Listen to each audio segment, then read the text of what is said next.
సుమోటివ్గా కూడా తీసుకున్నటువంటి సంఘటనలు ఉన్నాయి. సుమోటివ్గా కూడా తీసుకొని విచారణ జరిపేటటువంటి కార్యక్రమం చేస్తే పోలీసు లాకప్ డెత్తులు తగ్గుతాయి. నిందితులు తీసుకోవటం, లాకప్లో పెట్టడం, కొట్టడం, వాడు చచ్చిపోయేదాకా కొట్టడం, వాడి నేరం ఒప్పుకోమనడం ఈ ధర్మమేనా అని అడుగుతా ఉన్నా. దీని మీద హోంమంత్రి సమాధానం చెప్పవలసినటువంటి బాధ్యత ఉన్నది అనేది ఈ సందర్భంగా నేను గుర్తు చేయదలుచుకున్నా. ఇంకా మూడో విషయానికి వెళ్ళినప్పుడు పుంగనూరు మీరు అందరూ చూశారు. పుంగనూరులో మా ఎంపీ మిథున్ రెడ్డి గారు పొంగనూరు వెళ్ళాడు. వెళ్ళకూడదా మిథున్ రెడ్డి గారు పొంగనూరు? ఎక్కడికి వెళ్ళాడు? అక్కడ మాజీ ఎంపీ రెడ్డప్ప ఇంట్లోకి వెళ్ళాడు. ఇంటికి వెళ్ళి మా కార్యకర్తలను పిలిచి పరామర్శిస్తుంటే తెలుగుదేశం కార్యకర్తలందరూ వచ్చి దాడి చేశారే, ఇంటి మీద రాళ్లు వేశారే, అక్కడ వాహనాలను దహనం చేశారే, వాహనాలన్నింటినీ కూడా ధ్వంసం చేశారే. ఇవన్నీ ఎప్పుడు జరిగినాయి? పోలీసుల సమక్షంలో జరిగాయి. లాండాడు ఉండట్టు ఈ రాష్ట్రంలో లేనట్టే చెప్పమని అడుగుతా ఉన్నా. ప్రభుత్వాన్ని అడుగుతా ఉన్నా, ముఖ్యమంత్రి గారిని అడుగుతా ఉన్నా. లాండాడు ఉందా? ఒక ఎంపీ తన నియోజకవర్గంలోకి వెళ్ళి అక్కడ కార్యకర్తలను కలుసుకునేటటువంటి స్వేచ్ఛ లేనప్పుడు ఈ రాష్ట్రంలో లా అండ్ ఆర్డర్ ఉందని ఎలా అనుకోవాలో చెప్పని మనం చేస్తున్నాం. ఇంకా ఒక చిత్రమైన విషయం చెప్తా. మాకు సంబంధించినటువంటి కార్లు దహనం చేశారు, మాకు సంబంధించిన కార్లు ధ్వంసం చేశారు, రెడ్డప్ప ఇంటి మీద రాళ్లు వేశారు, మాకు ఉన్నటువంటి కార్యకర్తలు అక్కడ కొట్టారు. చివరికి తీస్తే కథ ఏంటి అంటే పుంగనూరులో ఈ సంఘటనలో మిథున్ రెడ్డి మీద, రెడ్డప్ప మీద, ఇంకా 60 మంది మీద 307 కేసు పెట్టారు. తిరిగి మా మీద ఏమిటి అన్యాయం? లాండ్ ఆర్డర్ ఉండట పోయినట్ట ఒకసారి ఆలోచన చెప్పని మనం చేస్తున్నాం. ఎంత దుర్మార్గం అంటే ఇంకొక విషయాన్ని ఈ సందర్భంగా చెప్పాలి మీకు. ఇవాళ నారా చంద్రబాబు నాయుడు గారు కూడా మాట్లాడారు. మాట్లాడితే ఏమన్నారంటే, సరే ఆయన సహజంగా మాటలు కోటలు దాటుతాయి. ఏమంటారంటే శాంతి భద్రతల విషయంలో రాజీ లేదు, పోలీసులు కఠినంగా వ్యవహరించాలి, తెలుగుదేశం కార్యకర్తలు తప్పు చేసినా ఉపేక్షించవద్దని స్పష్టం చేశారు. తెలుగుదేశం కార్యకర్తలు తప్పు చేసినా ఉపేక్షించవద్దు అని పేపర్లో చెప్తాడు, కానీ మా మీద కేసులు పెడతారు. తెలుగుదేశం కార్యకర్తలు రాళ్లు వేస్తే వాళ్ళ మీద కేసులు పెట్టరు, వేలు తగలేస్తే దాని మీద కేసులు పెట్టరు.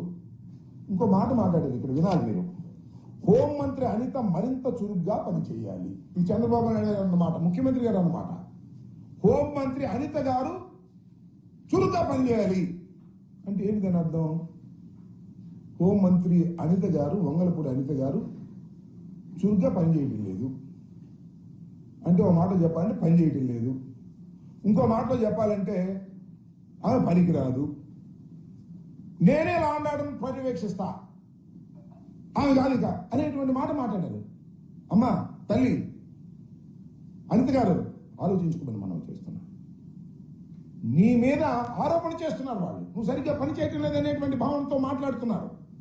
అందువల్ల కానీ వాళ్ళ తెలుగుదేశం ఆఫీసులో చంద్రబాబు నాయుడు గారు నన్ను చురుగ్గా పనిచేయట్లేదు అన్నాడు, అందువల్ల గట్టిగా చురుగ్గా మాట్లాడాలని ఇవాళ తెలుగుదేశం ఆఫీసులో ప్రెస్ మీట్ పెట్టి జగన్మోహన్ రెడ్డి గారిని, వైసీపీని చాలా ఇష్టం వచ్చినట్టుగా మాట్లాడే కార్యక్రమం చేశారు. ఏమంటది? పులివెందుల ఎమ్మెల్యే మాజీ ముఖ్యమంత్రి అనడం ఇష్టం లేదు వాళ్ళకి. పులివెందుల ఎమ్మెల్యే నువ్వు మా మీద ఆరోపణ చేస్తావా? 36 హత్యలు జరిగాయని చెప్తావా? మర్యాదగా హత్యల లిస్ట్ నాకు, లేకపోతే నీ మీద కేసు పెడతా. అంటే 36 రాజకీయ హత్యలు ఈ 45 రోజుల్లో జరిగాయి అంటే అది తప్పట. జగన్మోహన్ రెడ్డి గారి మీద కూడా కేసు పెడతారంట. పెట్టమ్మా, నీకు ఆ పవర్స్ ఉంటే పెట్టు తల్లి, కాదని మేము అంటలేదే. పెట్టడానికి అవకాశం ఉంటే పెట్టకుండా ఉంటారా మీరు? నాకు అర్థం కదా. రఘురామకృష్ణరాజు కేసు 3 సంవత్సరాల తర్వాత కేసు పెట్టారు కదా మీరు. జగన్మోహన్ రెడ్డి గారి మీద ఏ మాత్రం అనుమానం ఉన్నా, ఆస్కారం ఉన్నా తప్పుడు కేసులు పెట్టడానికి మీరు సిద్ధమవుతున్నారు అనేది మాకు చాలా స్పష్టంగా అర్థమవుతుంది. దాంతోపాటు ఏదో అనండి, మాట గుర్తు రావట్లేదు నాకు. జగన్మోహన్ రెడ్డికి ఉన్న మైండ్ దొబ్బిందా అంది. ఎవరు అన్నది తెలుసా? హోంమంత్రి గారు. మహిళా హోంమంత్రి గారు. జగన్మోహన్ రెడ్డి గారికి మైండ్ దొబ్బిందా అనే మాట మాట్లాడుతున్నామంటే తల్లి ఏం చెప్పాలి?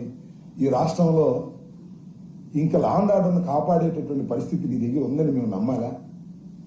ఎవరికి మైండ్ దొబ్బింది? నువ్వు సరిగ్గా పని చేయటం లేదు అన్న చంద్రబాబు గారికా?